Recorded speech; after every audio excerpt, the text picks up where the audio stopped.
எவர் green புதையல்கள், அந்த காலத்து பொக்கிஷங்கள், இந்த காலத்து பொலிவுடன் தினமும் மதியம் 12 மணி முதல் 3 மணி வரை காண தவறாதீர்கள் உங்கள் தந்தி1 தொலைக்காட்சியில். நடந்து முடிந்த நாடாளுமன்ற தேர்தலில் பாஜகவால் ஒரு இடத்தை கூட பிடிக்க முடியாத மிக முக்கியமான மாநிலமாக தமிழ்நாடு மாறியுள்ளது. இது பற்றிய ஒரு செய்தி தொகுப்பை பார்க்கலாம். கம்யூனிஸ்டா காங்கிரஸா என்று இருமுனை போட்டி மட்டுமே நிலவி வந்த கேரளாவில் கூட சுரேஷ் கோபி பாஜக சார்பில் முதல் கணக்கை துவக்கி வைத்து விட்டார்.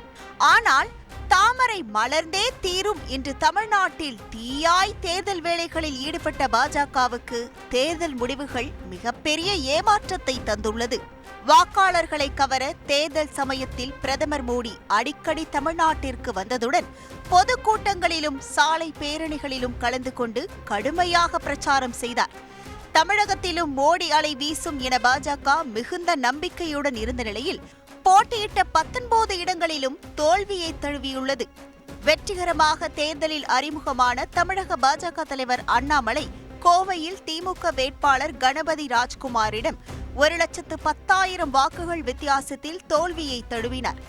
கடைசி வரை போராடி கொண்டிருந்த கூட்டணி கட்சியான பாமக போட்டியிட்ட தர்மபுரி தொகுதியும் கை நழுவி போனது.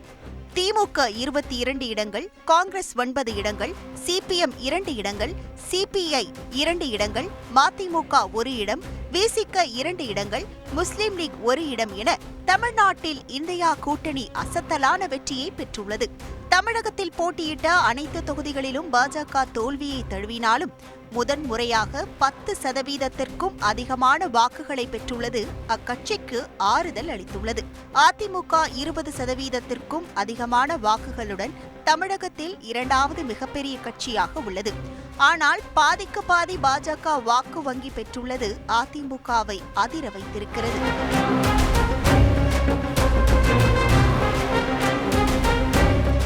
ஆனால் தமிழகத்தை தவிர பிற தென் மாநிலங்களில் பாஜக கணிசமான வெற்றியை பார்த்துள்ளது. ஆந்திராவில் சந்திரபாபு நாயுடு உடனான கூட்டணியால் 21 இடங்களை பிடித்துள்ளது தேசிய ஜனநாயக கூட்டணி. காங்கிரஸ் ஆளும் கர்நாடகாவில் 17 இடங்கள், தெலங்கானாவில் 8 இடங்களை பெற்றுள்ளது. தமிழகம் மட்டுமே விதிவிலக்கு. ஆனால் தமிழ்நாட்டிலும் வாக்கு வங்கி அதிகரித்துள்ள நிலையில் the operation was a success but the patient died என்பதை தான் நினைவூட்டுகிறது.